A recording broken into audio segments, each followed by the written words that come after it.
Malgré l'écran cieux du néant, c'est pour mieux nous manger enfants et les silences et les boucans, faut vivre. Et bien qu'aveugle sur fond de nuit, entre les gouffres infinis, des milliards d'étoiles qui rient, faut vivre. Malgré qu'on soit pas toujours beau et que l'on ait plus ses 16 ans et sur l'espoir, un chèque en blanc, faut vivre. Malgré le cœur qui perd le nord, au vent d'amour qui souffle encore et qui parfois encore nous grise, faut vivre. Malgré qu'on n'ait pas de génie, n'est pas Rimbaud qui veut parler et qu'on se cherche un alibi. Malgré tous nos morts sans coquette qui errent dans les rues de nos têtes, faut vivre. Malgré qu'on soit brave et salaud, qu'on ait des complexes à gogo et qu'on les aime, c'est ça le pire, faut vivre. Malgré l'idéal du jeune temps qui s'est usé au nerf du temps et par d'autres pris en chantant, faut vivre. Malgré qu'en se tournant vers le passé, on est effrayé de s'avouer qu'on a tout de même un peu changé, faut vivre. Malgré que l'on soit de passage, qu'on vive en fou, qu'on vive en sage, tout finira dans un naufrage, faut vivre. Malgré qu'au ciel de nos poitrines, en nos sentinelles endormies, dans un bruit d'usine gémit, le cœur aveugle qui funambule sur le fil du présent qui fuit, faut vivre. Malgré qu'en nous un enfant mort s'il peut parfois remuer encore comme un vieux rêve qui agonise, faut vivre. Malgré qu'on soit dans l'engrenage des notaires et des héritages où le cœur s'écore et s'enlise, faut vivre. Malgré qu'on fasse de l'humour noir sur l'amour qui nous en fera boire jusqu'à ce qu'ils nous disent au revoir, faut vivre. Malgré qu'à tous les horizons, comme un point d'interrogation, la mort nous regarde d'un œil ivre, faut vivre.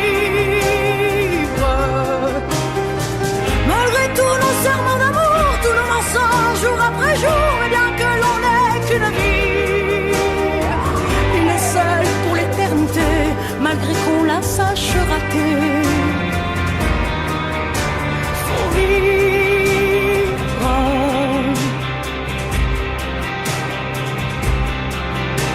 Faut vivre.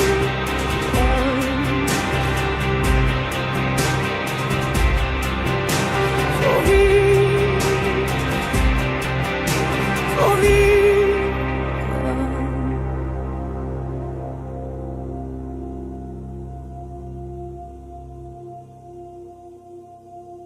Faut vivre.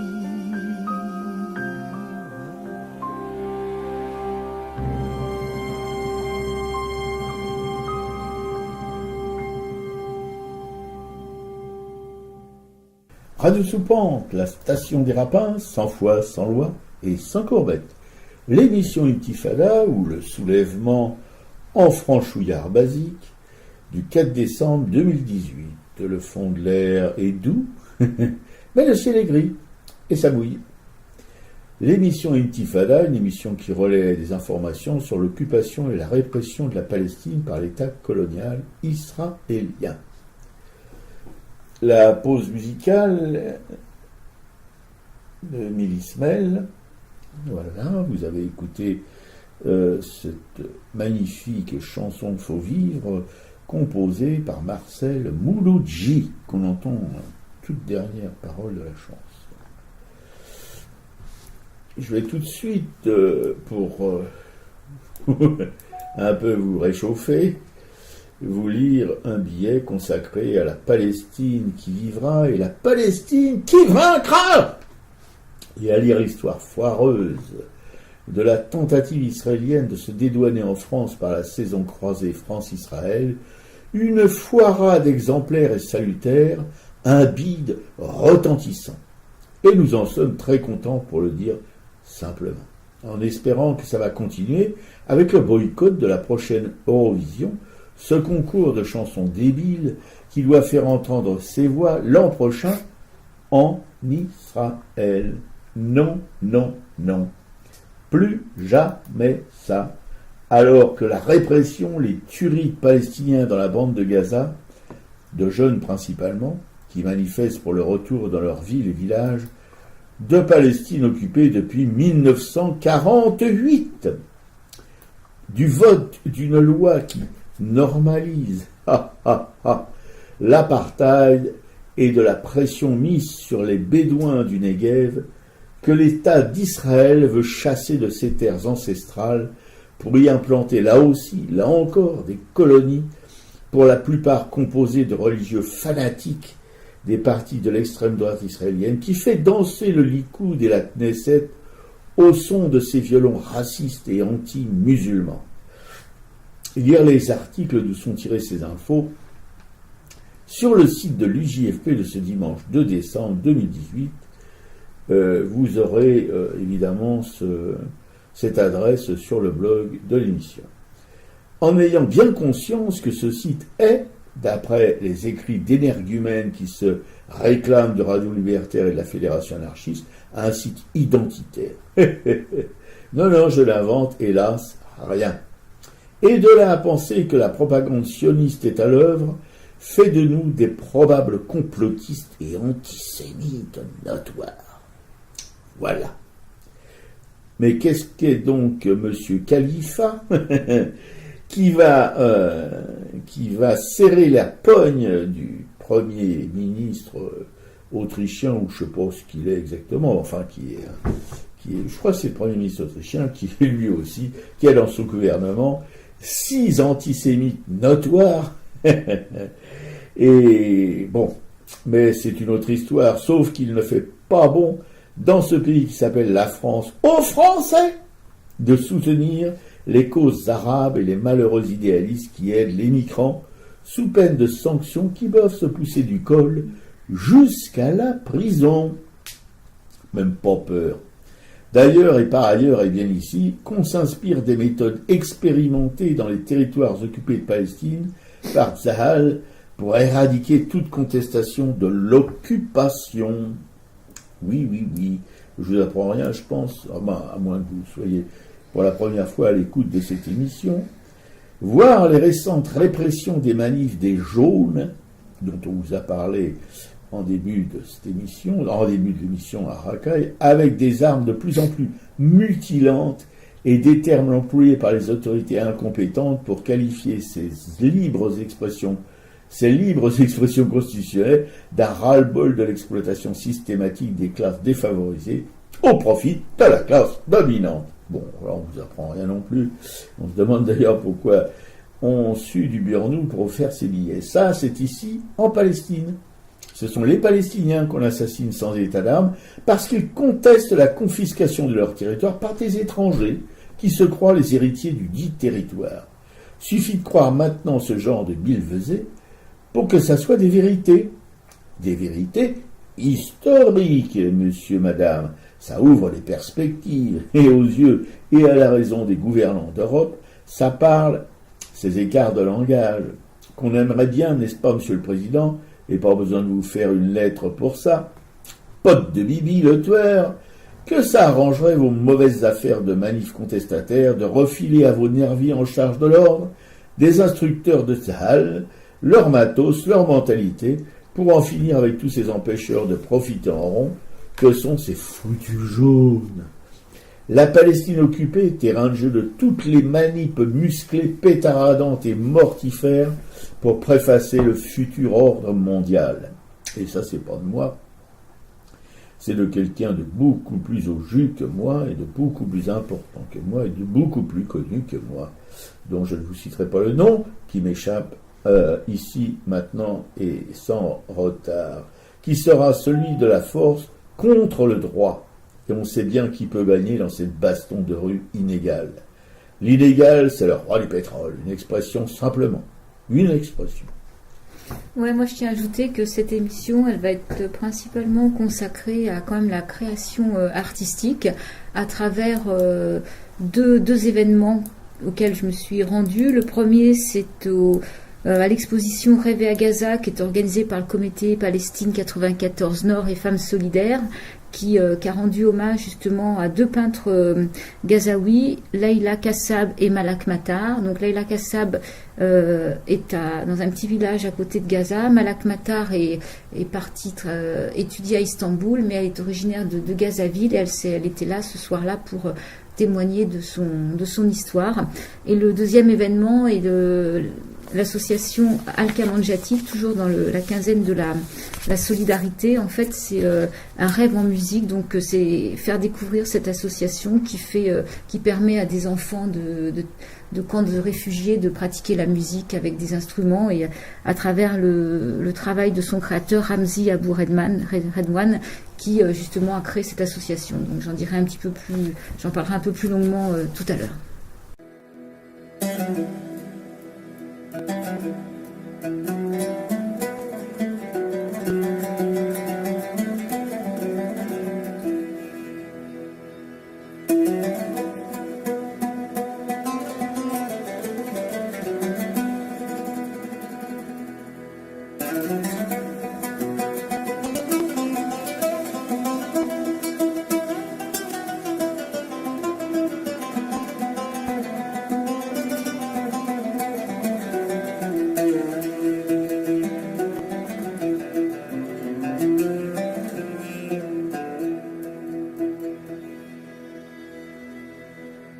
Dis-moi ce qu'il y a derrière le mur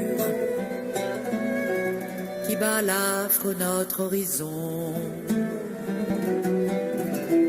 et qui défigure la nature avec ses plaques de béton. Petit, il y a nos oliviers, nos puits, nos sources, nos collines et nos villages abandonnés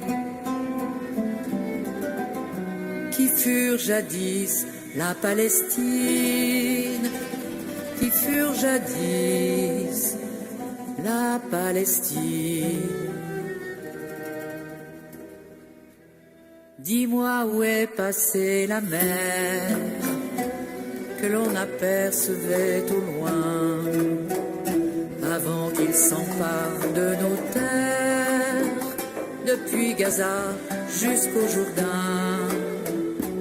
Petit, tu ne l'as jamais vue, elle est derrière les barbelés, elle est gardée par des blindés. La mer, on ne s'y baigne plus. La mer, on ne s'y baigne plus. Détruisons le mur de séparation, halte à l'apartheid, à l'occupation. L'exil de nos frères bientôt finira. Palestine vivra, Palestine vaincra.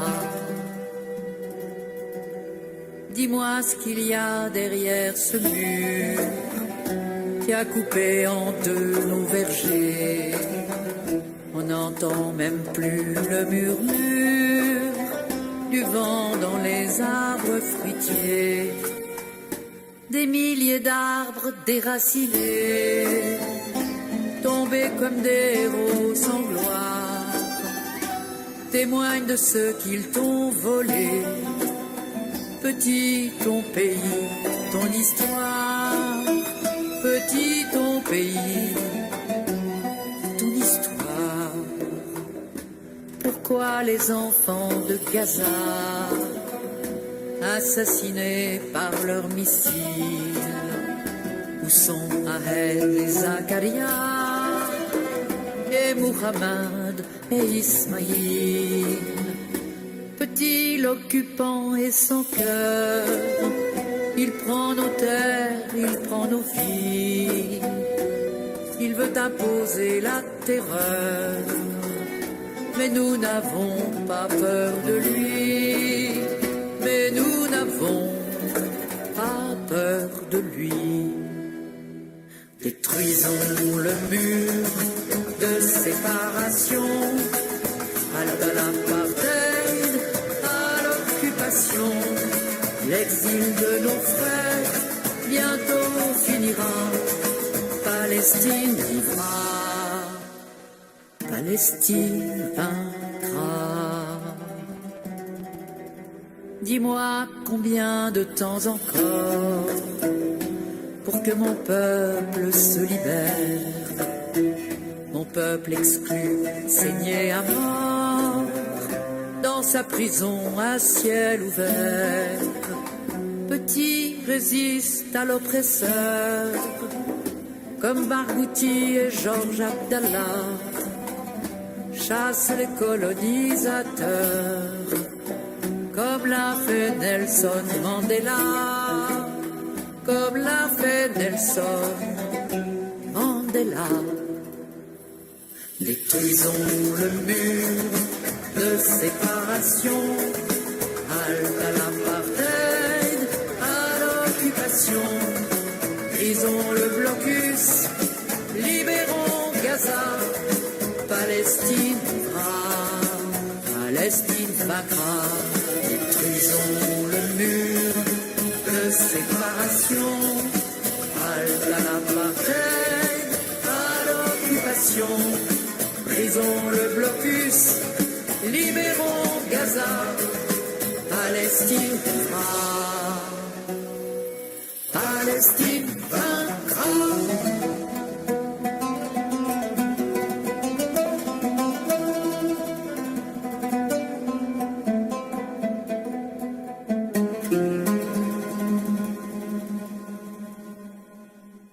Et Dominique Grange, Détruisons le mur. C'est l'émission Intifada, et tout de suite une petite citation pour introduire ce qui va suivre. Rien n'est plus artistique que le reflet de l'imagination d'un enfant.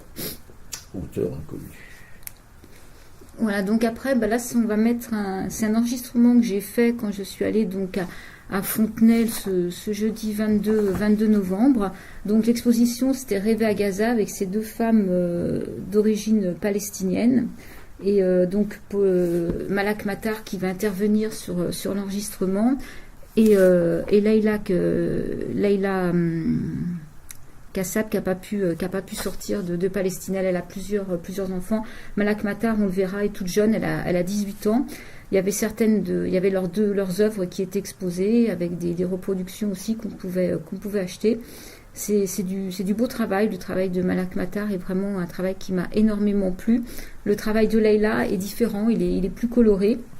Donc on va les entendre, elles vont intervenir. Alors dans l'enregistrement, il y aura une présentation de la soirée et il y a Carole Mann qui intervient aussi, qui elle est universitaire et sociologue de l'association Women in War. Donc elle va un petit peu présenter son travail avant qu'on puisse dialoguer avec Malak Matar qui s'exprimera en anglais. Donc il y a toute la partie de traduction. Avec le comité Palestine 94 Nord, avec Ramso Isère, dans le cadre de la Canal de la Solidarité Internationale et aussi en lien avec la journée contre les violences faites aux femmes et grâce aussi à la délégation aux droits des femmes. Donc on a vraiment grand plaisir d'accueillir Malak Matar, qui arrive tout juste d'Istanbul. C'est une jeune peintre palestinienne originaire de Gaza. Mais voilà, c'est un peu difficile pour elle d'arriver aussi proche de ce débat. Nous accueillons aussi Carole Mann de l'association Women in War, elle est sociologue et universitaire. Nous accueillons M. Maurice Jacobson, dont vous avez pu commencer à voir un documentaire sur des artistes de Gaza. C'est un projet qu'il mène de filmer ces artistes de Gaza. Donc à travers eux, le peuple de Palestine continue de témoigner de sa résistance et de sa créativité, source d'espoir et exemple pour nous communiquer son énergie afin d'accompagner leur lutte à notre modeste niveau.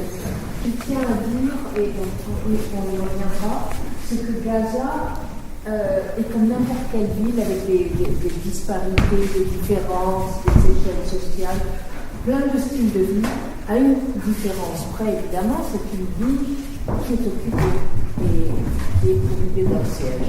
Donc il ne faut pas l'imaginer comme un monolithe, c'est le terme qu'il a utilisé, c'est pas un monolithe, tout le monde pareil, hein, mais il y a des disparités énormes et voilà, on voit dans la peinture, on voit dans le film et tout le reste.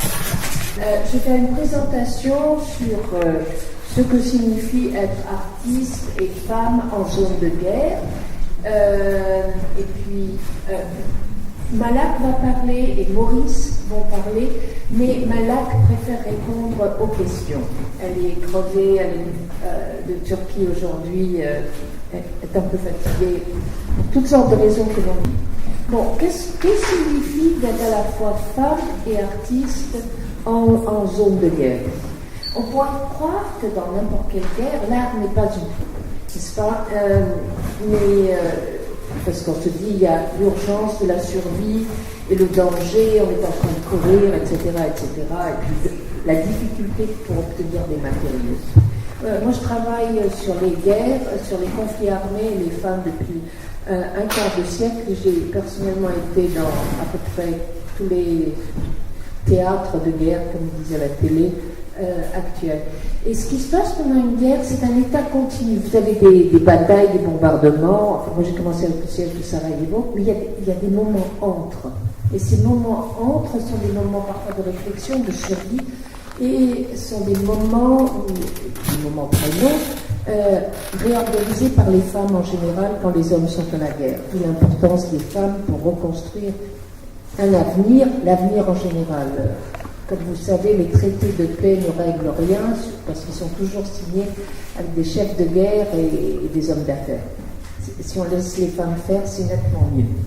Bon, sachant que donc il y a ces espaces quand les femmes, parce que c'est de femmes dont il s'agit, ne sont pas en train d'aider leur famille ou leur entourage à survivre.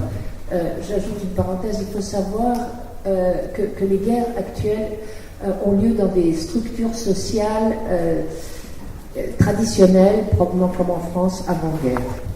Et donc la priorité familiale, que ce soit pour une maman, une grand-mère, une jeune fille comme Malak et ses sœurs, c'est évidemment d'aider les autres, continuer à l'école, faire tout ce qu'on peut pour normaliser une situation qui évidemment ne l'est pas.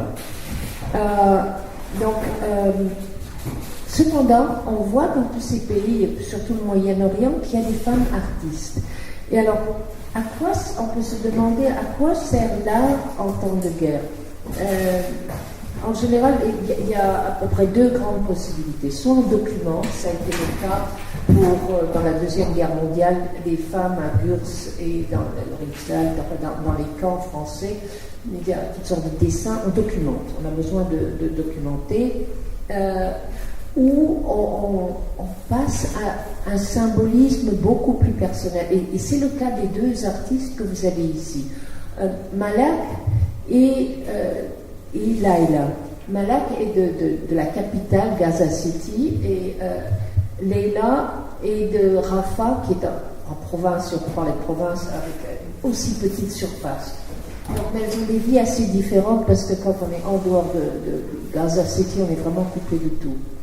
Et là, mais on demandera à Malak à quoi ça sert. On voit ces visages qui reviennent et qui racontent son histoire, l'histoire des gens autour d'elle, et on lit ce qu'elle pense, ce qu'elle vit, par l'expression des yeux, par la symbolique. Vous voyez, il y a le tableau tout à fait au fond, à droite, là, il y a une femme avec une valise. Ça, c'est très important parce que tous sont des réfugiés. À Gaza, ce sont des réfugiés, le sens d'enracinement est devenu déracinement depuis longtemps, et c'est pourquoi la clé fait partie de l'iconographie palestinienne traditionnelle, parce qu'on espère retrouver sa maison. Évidemment, c'est compliqué parce que les Israéliens en général sont des réfugiés d'origine aussi, alors ça complique la chose. Mais ça, c'est un autre débat. Donc, non seulement ils sont déracinés, mais vivent une situation de siège absolument intenable, avec tout ce que cela comporte. Donc, Malak, par ses visages, je crois que finalement tous ces visages sont d'une certaine façon des autoportraits, et toutes les sensations qu'on peut avoir sont là. Laïla, sur les autres tableaux très colorés, où la symbolique est beaucoup plus évidente.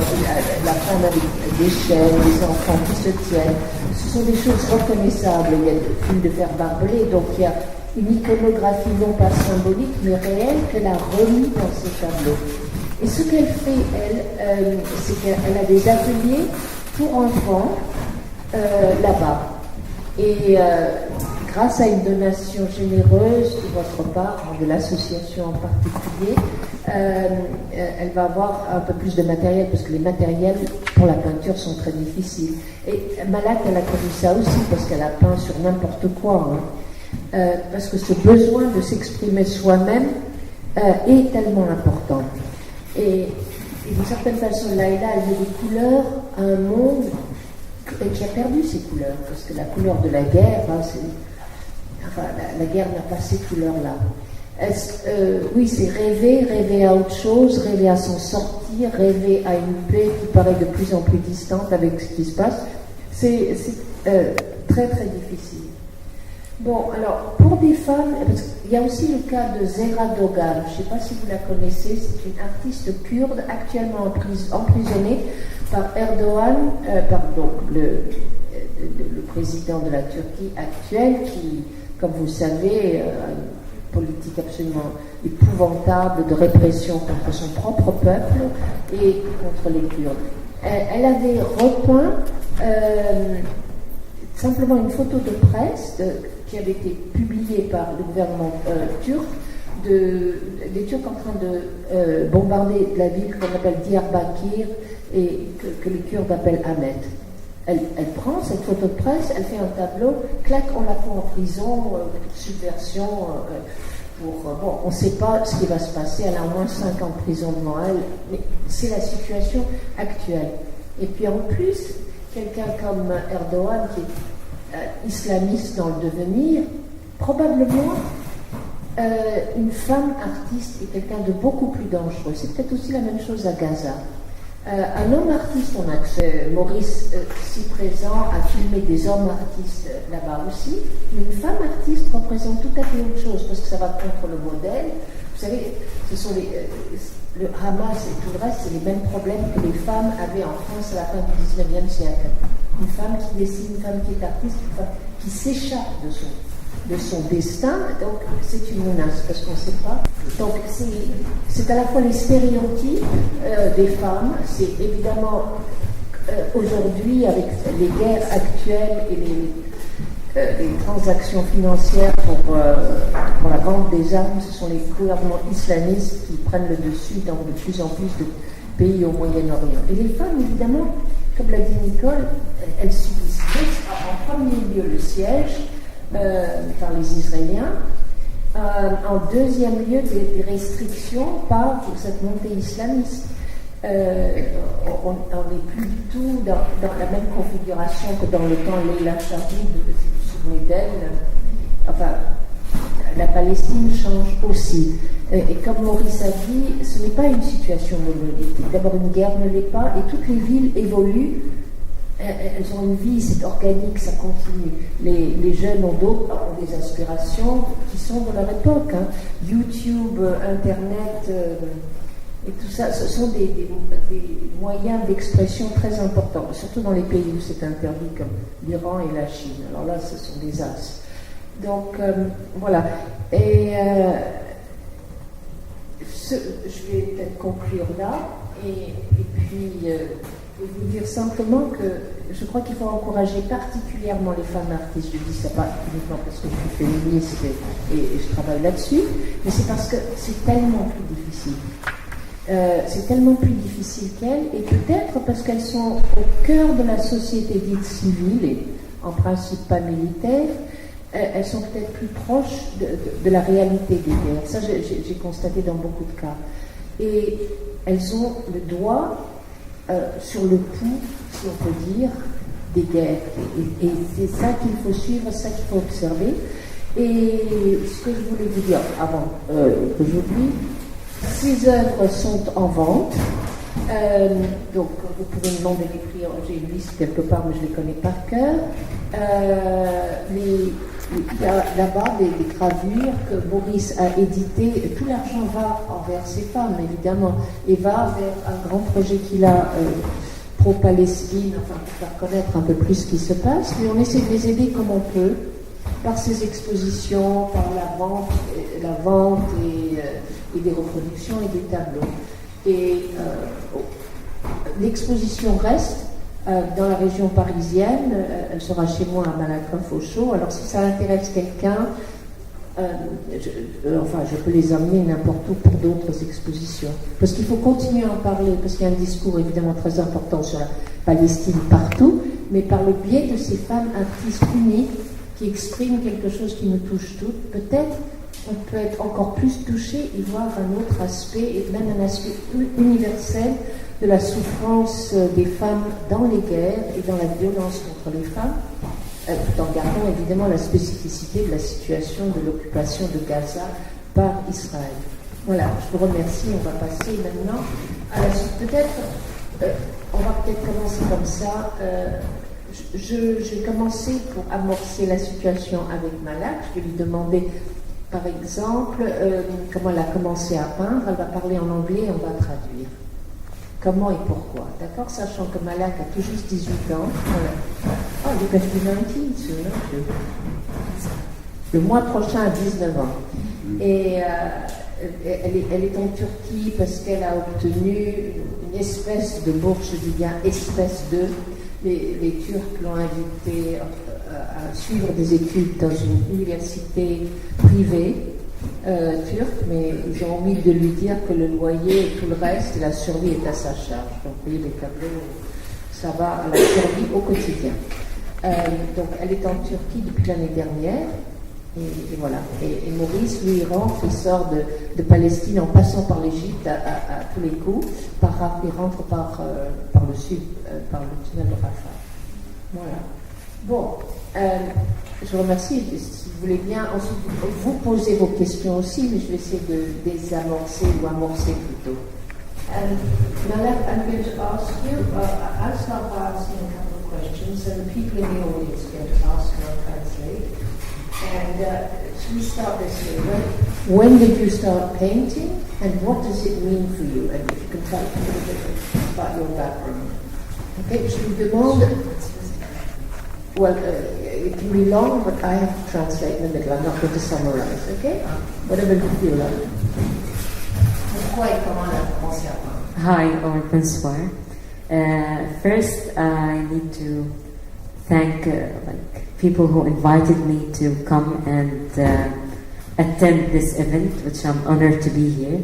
First, I need to thank Committee Palestine and Fame Soldiers, also Downtown Fontenay for inviting me again.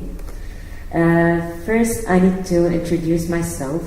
My name is Malak Matar. I'm 19 years old, Palestinian artist from Gaza. I'm a student currently in Istanbul, studying political science and international relations. And I make exhibitions when I get the chance everywhere. And I'm really concerned to talk about my people and their sufferings and their stories, and also about what they get to see, because I was in Gaza a year ago and my family are there as well. Bon, je traduis en gros, elle s'est présentée, elle nous a dit qu'elle est étudiante en sciences politiques. On l'a obligée à faire ça, elle voulait aller dans une école d'art, mais vous voyez les cadeaux de ce genre-là. Bon, c'est notre histoire, mais... Et elle est là depuis 1 an, toute sa famille est à Gaza. Et elle tient à continuer à parler, à peindre et à évoquer le destin de son peuple.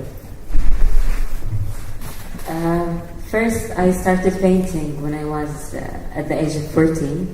The beginning wasn't pleasant because it was the first war in Gaza Strip. It was really rough experience for me because I get to experience this tough event in such a young age. And the thing I want to talk about words, it has been constantly in my paintings, and you can tell the sadness, the depression through the portraits and the expression in the faces as well. So I want. Elle a commencé à peindre à 14 ans, dans sa vie, la première guerre contre Gaza. Et donc ce qu'elle est en train de dire, c'est que c'est par ses visages qu'elle veut exprimer la souffrance et tous les états d'âme de son peuple.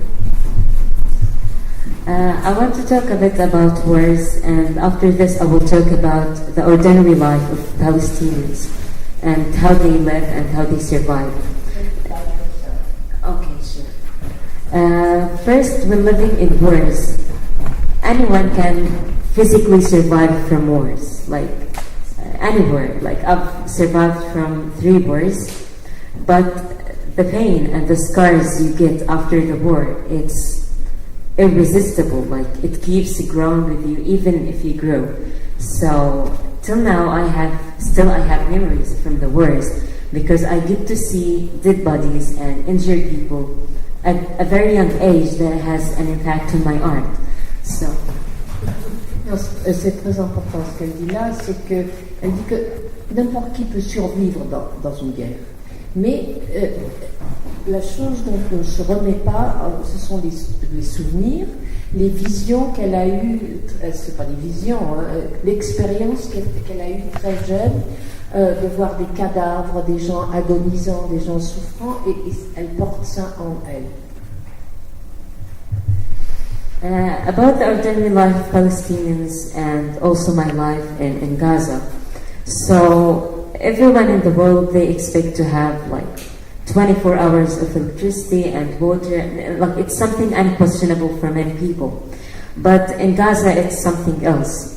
And in Gaza, you get to experience only 3 to 4 hours of electricity, and you start to organize yourself and you start to arrange your life depending on those few hours of electricity.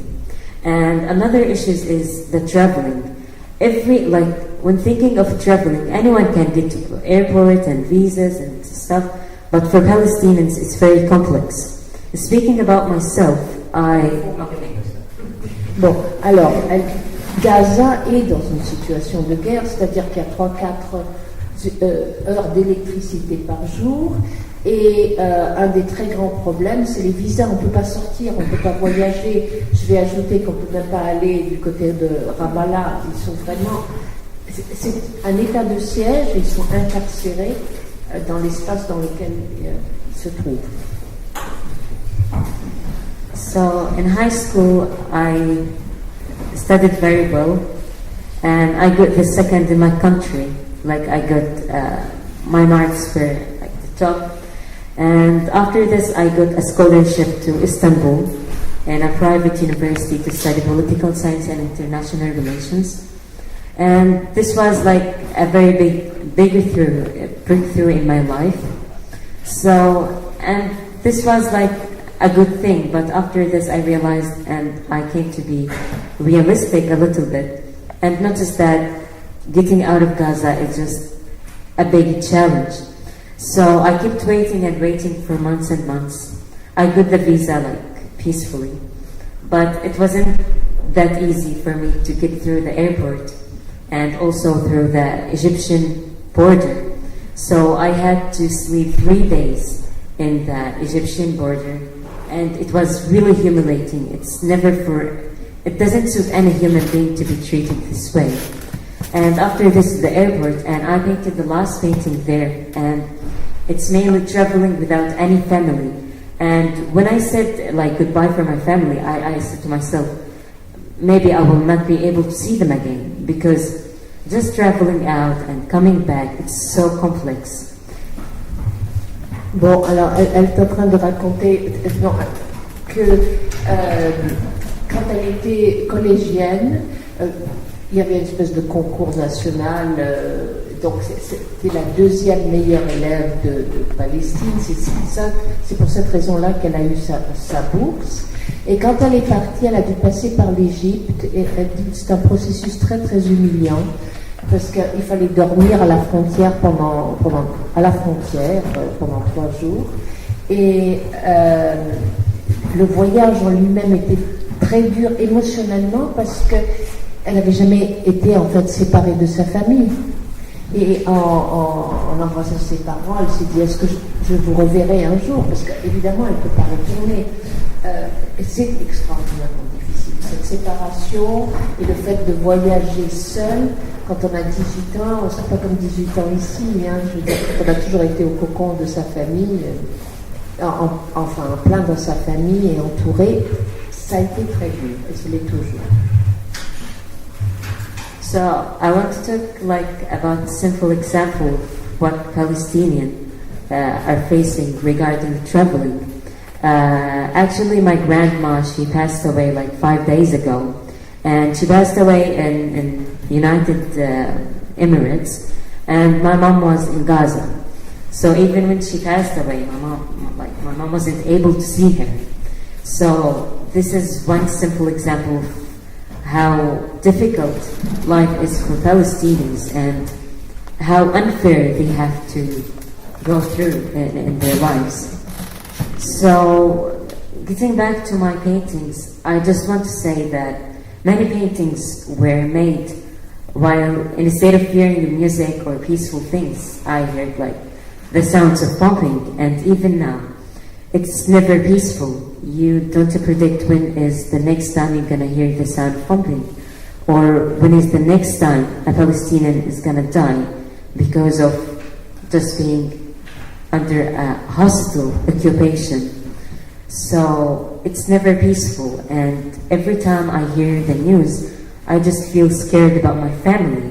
And anytime, any civilians can just die because of no reasons, because they were born in Gaza. That's it. Donc pour revenir au tableau, les tableaux que vous voyez ici, une partie a été peinte non, mais bien tous, hein, sauf peut-être une ou deux exceptions. Nous a ramené le dernier, là-bas, elle l'a ramené aujourd'hui.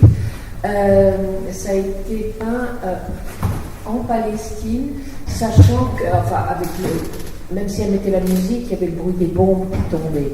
Et très souvent, et toute cette ambiance-là. Et aujourd'hui, en Turquie, en fait, chaque fois qu'il y a des informations sur la Palestine, la moindre chose, elle a toujours d'abord une peur pour ses parents, et ensuite, elle se dit, est-ce que ça va être le tour d'un autre Palestinien de mourir à Gaza simplement parce qu'il vit dans cette ville occupée sous ces circonstances épouvantables? I want also to say that the media only focuses on how destructive Gaza is, and the situation in Gaza for sure. But I want to say, and I came to show this through my art, that behind all the paintings there are stories. I'm not only talking about painters, but in Gaza you will find the musicians, you will find dancers, you will find people who play instruments. So Gaza has everything.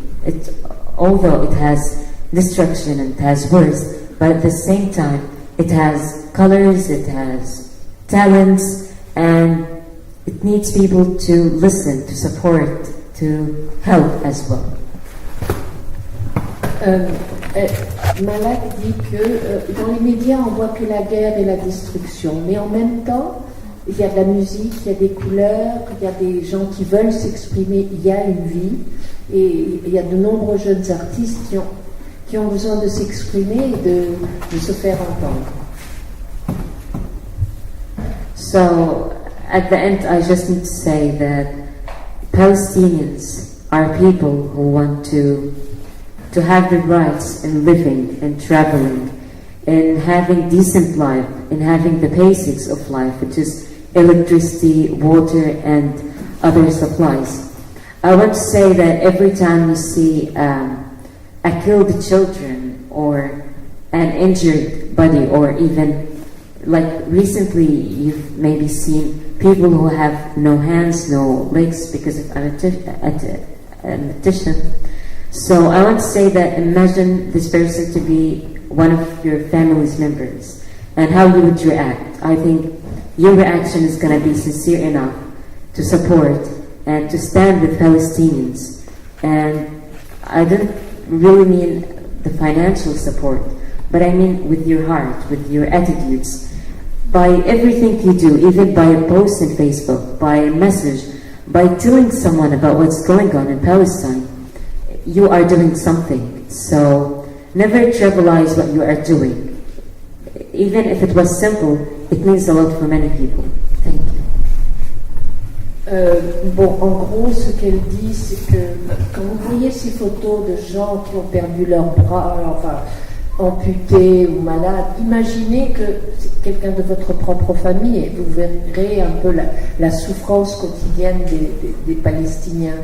Et elle conclut en disant tout ce que vous faites, même de façon modeste, il ne s'agit pas d'argent, mais pour soutenir la cause palestinienne par ce que font les associations, mais même les individus, par Facebook, par les médias sociaux, par n'importe quel moyen, même la plus petite action a des répercussions et ça peut faire une différence pour ce qui se passe à Gaza et pour le peuple palestinien. Alors également dans cette soirée, il y avait un vernissage musical. Ce sont deux jeunes femmes, Gulay Asser et une autre jeune femme qui était kurde, qui ont joué un petit peu de musique en début de soirée et après l'intervention de Malak. Donc là, on va écouter un de leurs morceaux de musique.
Aşkın ateşine bilem dedi.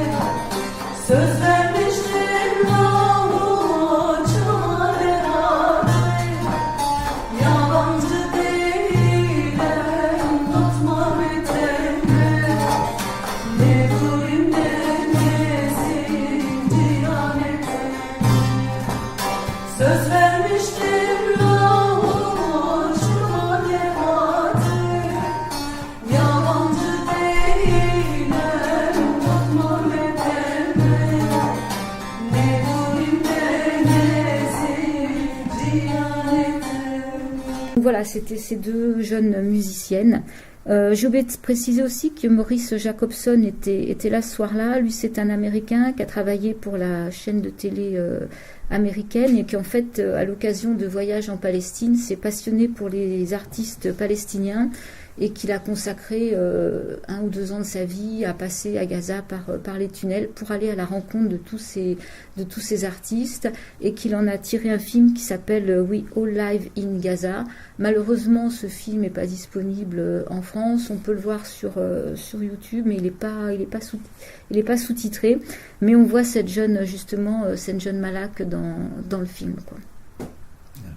Voilà, pour continuer toujours sur comment l'art permet effectivement de supporter une vie en territoire occupé. C'était une autre soirée, c'était à Bagnolet, cette fois-ci au conservatoire de musique slave.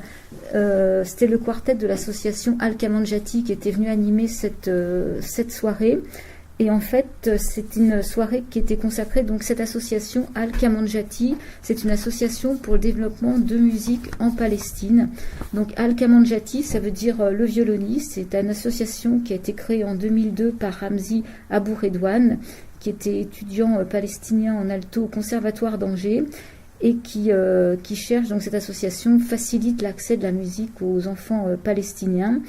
Et un petit film a été fait sur cette association qui s'appelle It's Not a Gun, où on voit des jeunes occidentaux qui viennent faire de la musique justement dans les territoires occupés, et ce violoniste à l'initiative de cette association l'association va récupérer une maison ancienne qu'ils vont transformer en conservatoire de musique. Alors depuis que cette association existe, donc en 2002, en fait, maintenant, il y a pratiquement, je crois que ce sont 500 élèves palestiniens qui suivent ces cours de musique. On peut faire des dons d'instruments de musique. Il y a des formations qui peuvent être faites en Europe. Il y a des ateliers de découverte musicale. Et je crois que 80% des professeurs sont palestiniens. Donc ça, c'est quand même une grande réussite. Donc les musiciens qui étaient là ce soir-là, donc ce quartet Al-Kamanjati, il y a certains de ces musiciens, je crois qu'ils étaient 3, à avoir justement suivi ces cours dans les camps de réfugiés. Donc on va écouter un de leurs morceaux.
Donc voilà, c'était ce quartet. Alors il y avait un instrument de musique, il y avait un quanon, il y avait une flûte orientale, il y avait des percussions et il y avait une chanteuse, donc avec des chants traditionnels et une part d'improvisation. On ne combat pas l'antisémitisme avec des néo-nazis, c'est ce que je tentais de vous faire comprendre tout à l'heure. C'est un article de Dominique Vidal qui s'intitule, où il dit, en tout cas, il interpelle Khalifa d'émission, voilà, parce que le 20 novembre, Francis Khalifa, le président du Conseil représentatif des institutions juives de France, le CRIF, s'est rendu à Vienne avec le Congrès juif européen. À cette occasion, il a rencontré longuement le chancelier autrichien Sébastien Kurz.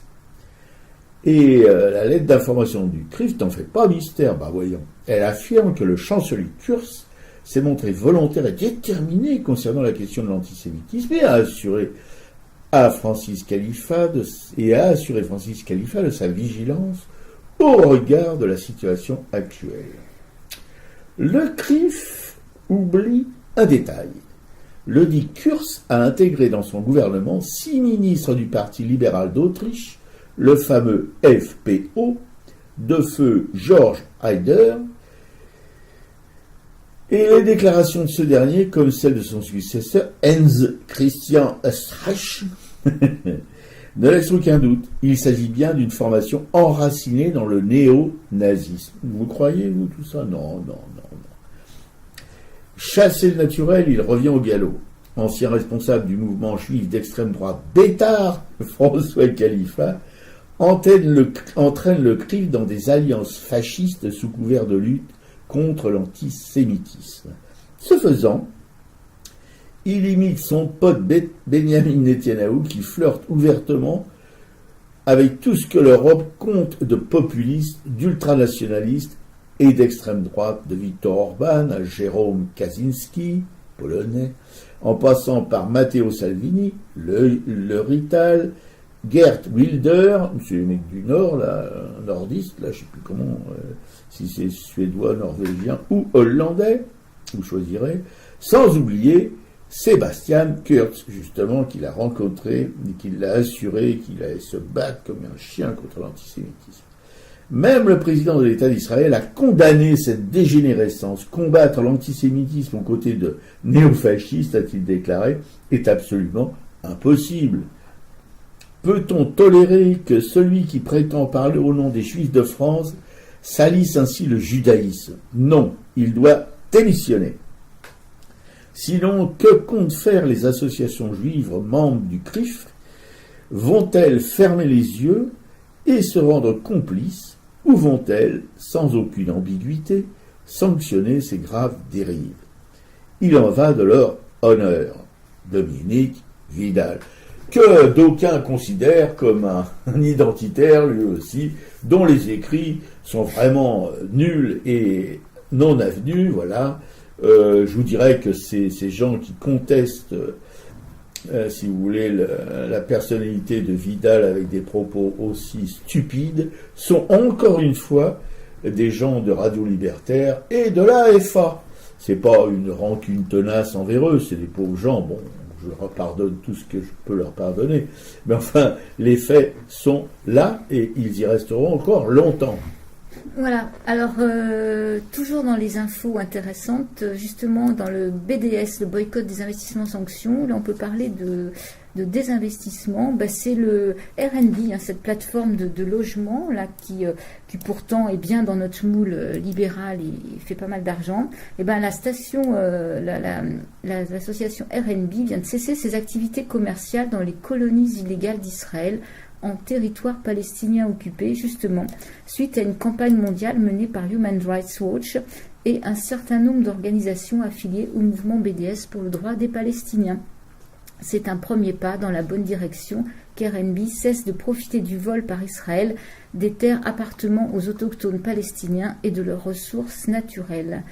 Voilà, RNB cependant se contredit en ne supprimant pas de ses listes les biens situés dans des colonies israéliennes illégales à Jérusalem-Est occupées, y compris dans la vieille ville.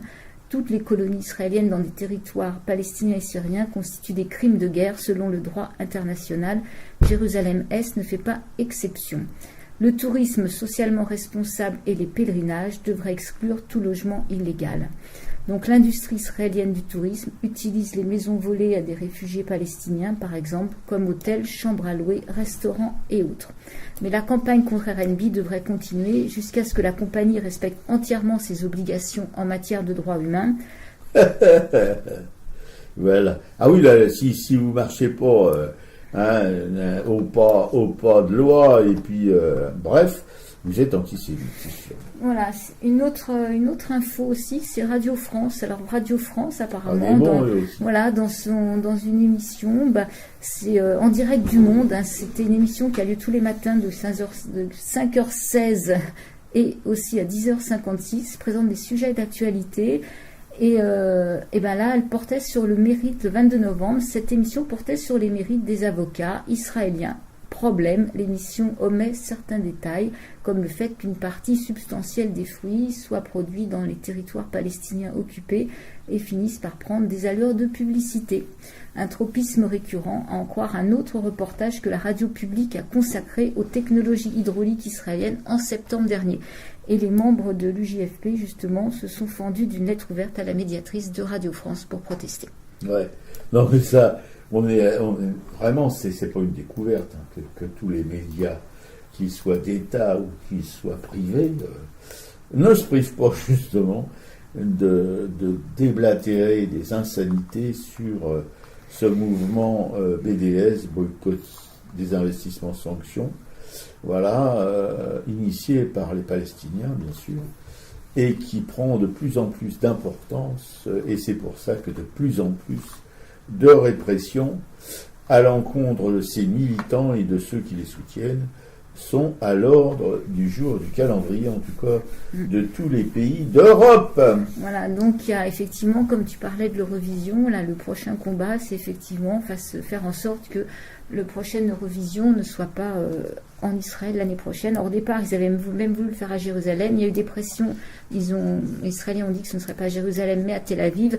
Mais la victoire totale serait qu'effectivement, il n'y ait pas cette Eurovision en Israël. Absolument. Parce que c'est une aberration de considérer que c'est un pays européen. Et pourtant, il est considéré comme un pays européen. Au niveau géopolitique, il fait partie de l'Europe. Non mais vous imaginez le truc. Oui, c'est une colonie. C'est sûr que c'est une colonie européenne au sein du monde moyen-oriental. Voilà, c'est ça parce qu'elle est peuplée par des Européens. Enfin, disons que les envahisseurs sont des Européens. Parce que les sionistes, c'était pas du tout des religieux, puisque ils ont pris le train de la Shoah en marche. C'est assez immonde d'ailleurs comme comportement pour faire leur propagande, pour arriver à leur fin en apitoyant le monde entier sur ce pauvre État d'Israël persécuté, etc., etc. Alors que, comme dans tous ces cas de figure, ce sont les persécuteurs qui se disent persécutés. Voilà, c'est l'arroseur qui n'est pas arrosé là par contre. Enfin, bon. Et pour cette mobilisation là par rapport à l'Eurovision, justement, il y a eu un rassemblement devant le siège de France Télévisions le 30 novembre dernier, justement, avec BDS France, LGTB pour la Palestine, la FPS Paris. Il y a eu un rassemblement devant le siège de France Télévisions. Puis à l'occasion, on pourrait lancer un appel, puisqu'on est écouté en Arabie Saoudite, dans les Émirats Arabes Unis, dans tous ces pays-là, leur lancer un appel en disant mais quand est-ce que vous allez vous mettre vraiment à soutenir la Palestine au lieu de soutenir l'État israélien? Là, on n'a pas vraiment de réponse. Alors, est-ce que c'est parce qu'on n'est pas encore assez connu ou redouté par tous ces gens-là? Je crois pas, mais enfin bon. Voilà, c'est quand même la question que posait un auditeur. Oui, on a eu ça par la bande, on a su ça par la bande, mais non.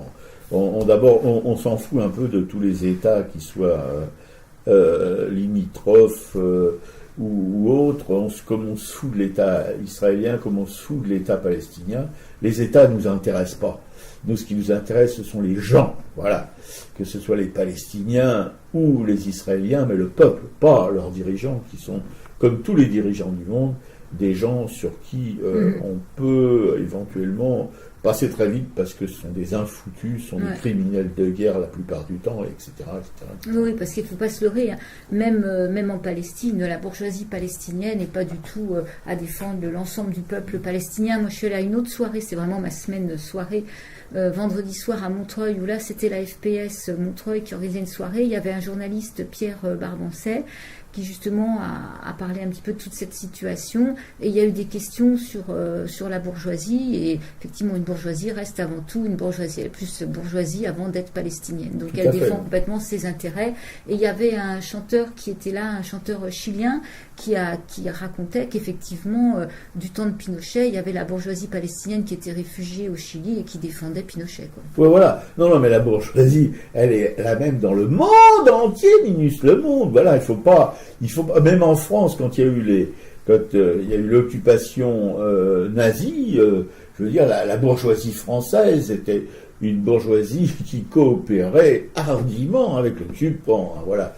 Ils n'étaient pas beaucoup dans les maquis, hein, ces gens-là. Voilà, ce qui était dans les maquis, c'était les cocos, c'était des gens comme ça, mais voilà, quelques gaullistes aussi, il faut pas le dire non plus, mais pas la bourgeoisie gaulliste, hein, les prolo-gaullistes, voilà, qui étaient dans les maquis, mais voilà, non, bon, c'est pas un scoop, et puis on sait bien qu'il y a des règlements de compte au sein de la nomenclatura palestinienne, comme au sein de toutes les nomenclaturas, voilà, on se flingue entre potes, tout ça pour des questions de pouvoir et accessoirement de fric.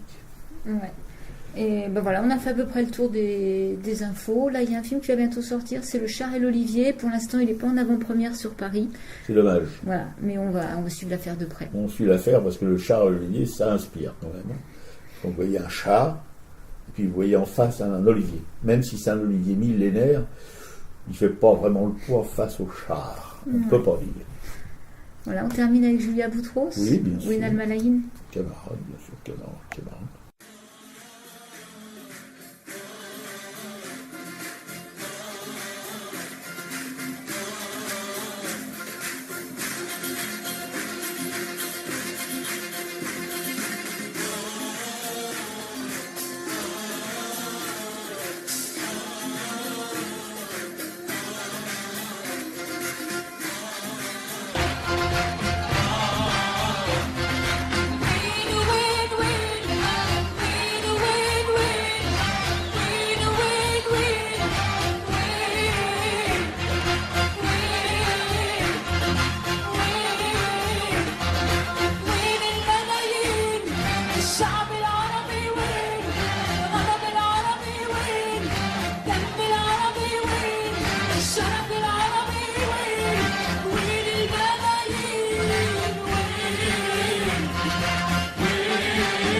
super